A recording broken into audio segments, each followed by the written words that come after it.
I am delighted to welcome back to the show Lon Milo DuQuette. Few people have been more intimately involved in their lives with the Thoth Tarot over decades than Lon. He literally wrote the book on Thoth, Understanding Aleister Crowley's Thoth Tarot, which is, for my money, the most accessible way into that deck that we have. He has also written a ton of books, of course, on Hermetic Kabbalah, which is the operating system that's very helpful to know when you're working with Thoth. So I thought there would be no better person to ask the question, what is the Thoth Tarot? It's a tarot deck that was conceived by Aleister Crowley and executed by Frieda, Lady Harris, over a period of maybe 8-9 years in the 30s and 40s through World War Amazingly. II. Yeah. Amazingly. And the story in itself is sort of the material for masterpiece theater. It's romantic in a way, although they were both in their mid-60s, so I don't think it was a big romantic romp. Okay, they respected each other. Crowley was getting up in years and was living in London, and he'd go to parties with bohemian friends and artsy kind of people and publishers and things. And that's where he met Frieda Harris, who was a co-mason and a student of what is it called? Anthroposophy. Yes. Rudolf right. Steiner. Okay.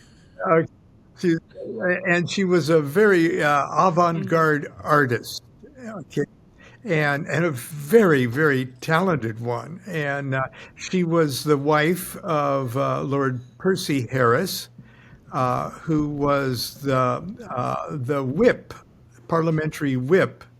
He was a member of Parliament, okay, the Liberal Party, which was very progressive, and the People's Party kind of, okay. But they were still sort of snooty, you know, upper class.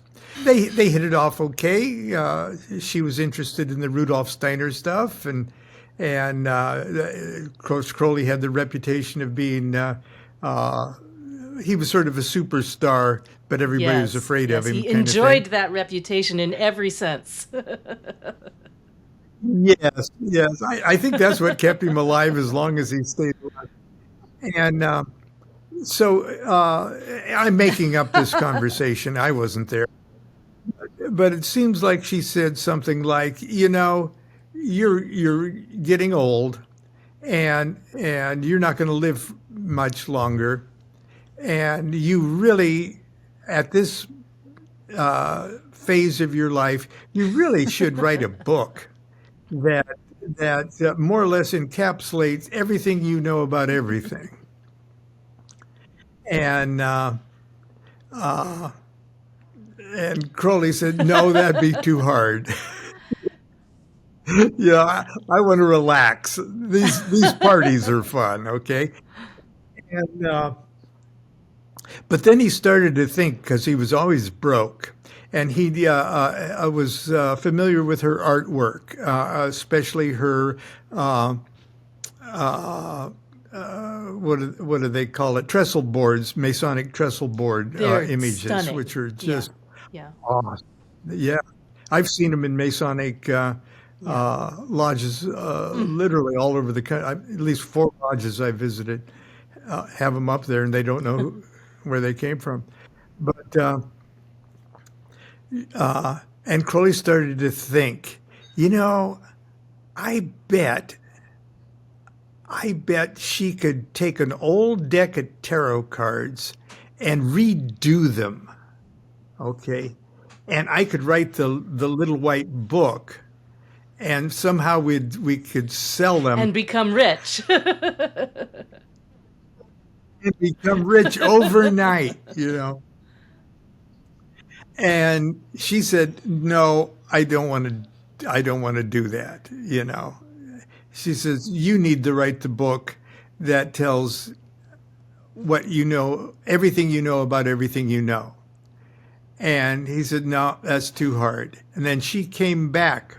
She said, "Look, write the book about everything you know about everything you know, and organize it along the Kabbalistic lines of the tarot.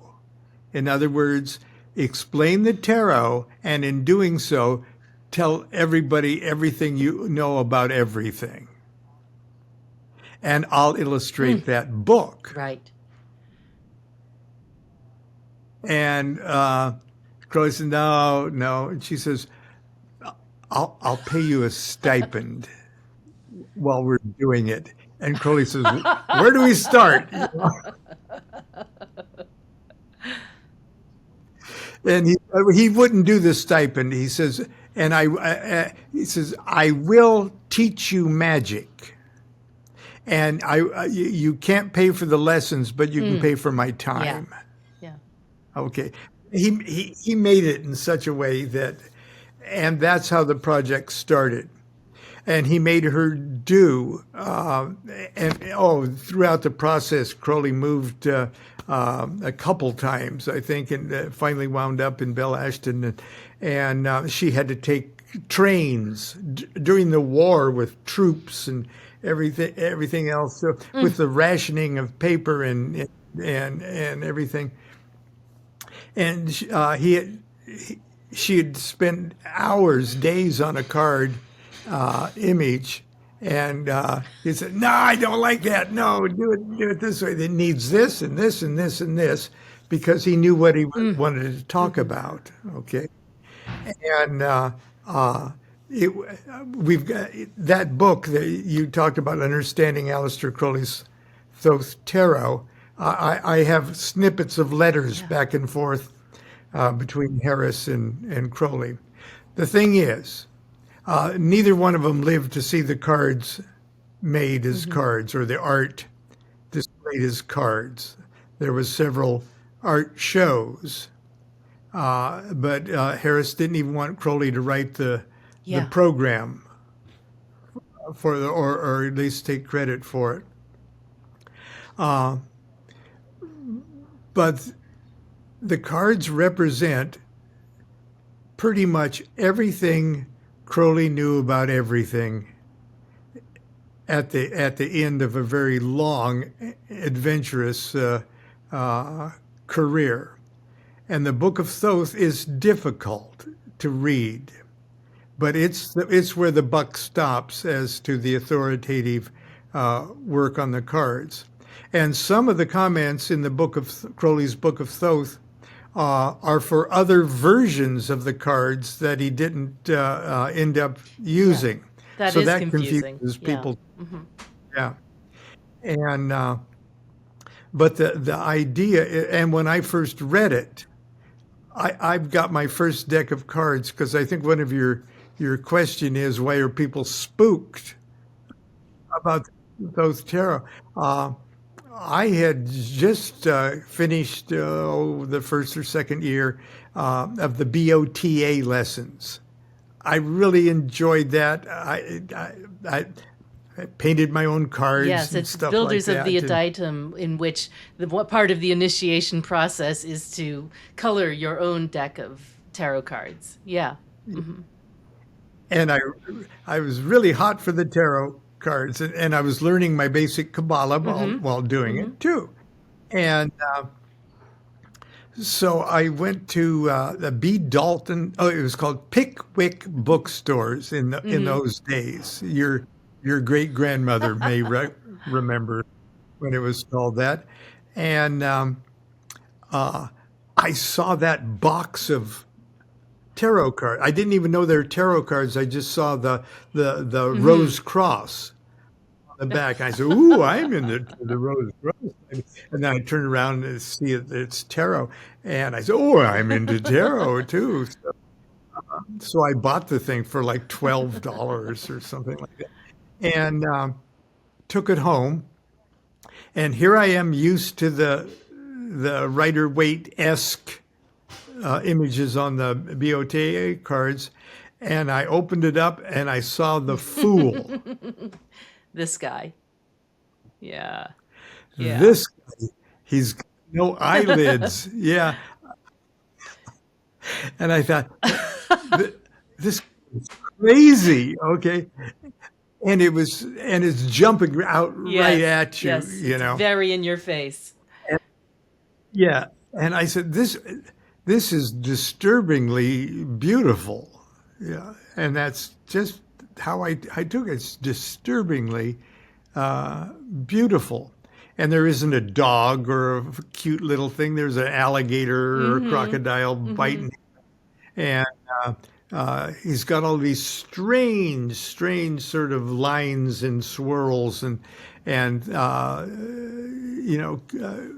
modern art kind of things. And that's what Harris was famous for. That's her Rudolf Steiner and the projective connection. geometry style. Yeah. The projective geometry. You don't know whether you're being sucked into the card or the card is being projected at you. As a matter of fact, they're both taking place at the same time, which is a big mind. Yeah, it's like a dolly zoom. And it puts you through breaks you through a dimensional thing just looking at it, and not only that, that matches Crowley's deities of Nuit and Hadit, of extreme expansion and extreme contraction. It was a marriage of art and magic just made in heaven. Okay. But I didn't know that. The cards just freaked me out. And then I looked at the High Priestess card and I go, wow, bare breasts.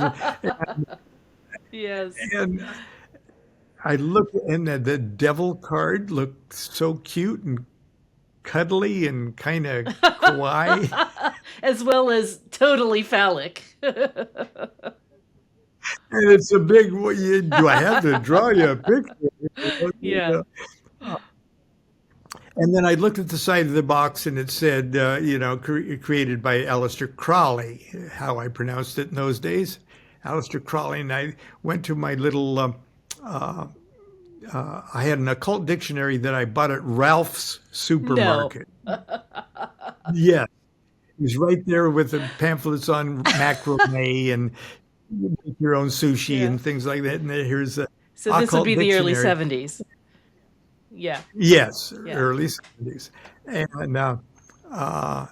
it said Aleister Crowley's a famous Scottish Satanist. That's how it started out. And I go, so now all my life I've been a wild and crazy heretic all my life, but I didn't want to have anything to do with what I perceived Satanism was. Okay, I still had sort of a Hollywood. Yeah.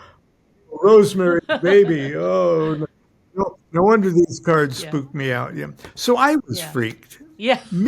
I was freaked by the Thoth Tarot, but I got over it because my brother had the Book of Thoth, an old paperback edition, and I gave him the cards so that they could go together. And then a friend told me, "You're crazy. Go get the book. Go get the cards. This guy's great. Everything you think you want to know, he knows more than anybody in the planet about it. You're going to love it." And I said, "Well, was he a Satanist?" No, he wasn't. And he said, "Well, yes, he was." And he said, "No, but he isn't." Then he said, his name's Mad Bob. We're still friends. He said, "Well, if he was a Satanist, he was a good kind of Satanist, and you're just really going to love him." So that's why people are spooked. I don't blame them for being spooked. So it's a combination of the aura of Satanism and the projective geometry and the sort of confrontational modern perspective of the cards. Mm-hmm. Absolutely. And one of the here's sort of a magical secret. Okay, it won't be secret anymore. But working with Solomonic magic helped me realize this truth. Working with this kind of magic, you'd think that working with a demon would be stupid and foolhardy. You've seen Faust and stuff like that. Don Giovanni.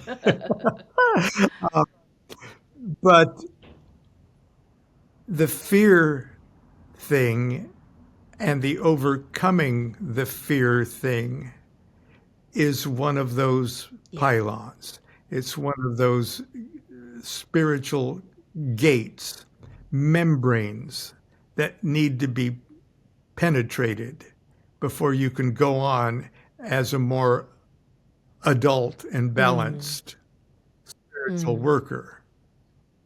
And so the fear thing is a real asset to every step of your magical process.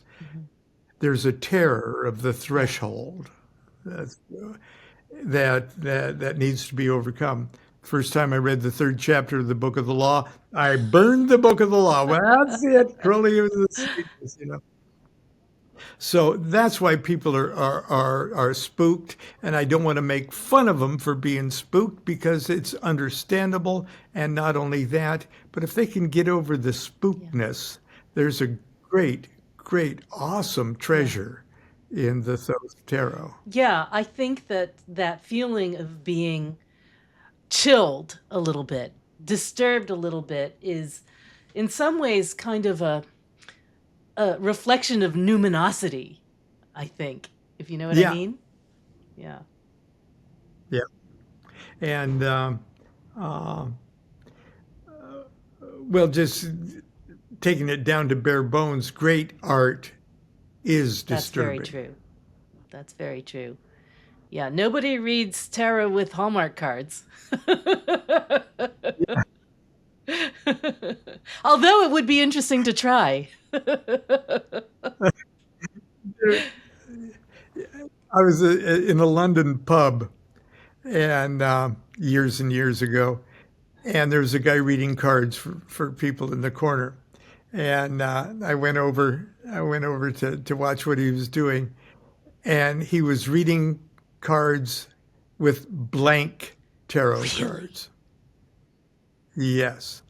And he did absolutely everything, shuffled, cut. Wow. Found the significator, read the cards, and instantly as he pulled them out, he just called out the card. No kidding. And then, Fascinating. Kidding. And he was the tarot was in him so much that he didn't. It was awesome. I should have got his name because it was an awesome thing. And at first I thought he's just joking around, but he knew his I mean, it stuff. seems like something like Enrique Enriquez or Jodorowsky would do. It's very interesting. Yeah. So when I travel, I use I travel with my own tarot deck, Tarot of Ceremonial Magic, because I'd be a poor advertisement if I didn't. Not only that, but I use the deck in magical workings that I'll have to set up in hotel rooms and things like that. I can make a full magical circle with the Deccan cards. And incidentally, thank you for your Deccan your Deccan book. Yes, 36 Secrets. Yeah. Yes, I use it. I can lay out my magical circle. I'll set the Enochian boards up because the aces are the Enochian tablets, and I can do all sorts of magic in a hotel room just with the tarot deck. But I also carry the Thoth deck because I'm kind of known for being a Crowley guy, and people sometimes like their cards read, and I'll pull that out, and they're all excited. But if I don't have either of those with me, if I'm like at a event or something, I don't have either one of them, and somebody has Yes. something, a Halloween deck the or Alice in Yes. Wonderland Yes. or just any 78 card deck, I'm happy to Yes, because the use it. deck is inside you. Yeah. Yeah. Yeah, Yeah. Yeah. yeah. Absolutely. I once heard of a terrific oracle, and I don't even, maybe you told me about this. I don't even remember. But this is the oracle of a woman who was a huge movie fan, and she saved all of her ticket stubs for years and years and years, and that became her oracle. And of course it worked. Worked. Isn't Oh, it? that's Yeah. wonderful. That's almost like a Yes. motion picture Yes. tarot. Yes. Yeah, yeah, a Yes. moving tarot. So, Oh, that's brilliant. wonderful. So, I think that is a. I think we've covered the territory we need to cover about the Thoth or Thoth tarot. Thank you so much for your thoughts and your expertise and your many contributions to people's understanding of this deck. Oh, And I you're look welcome. forward to Thank having you. you back again soon.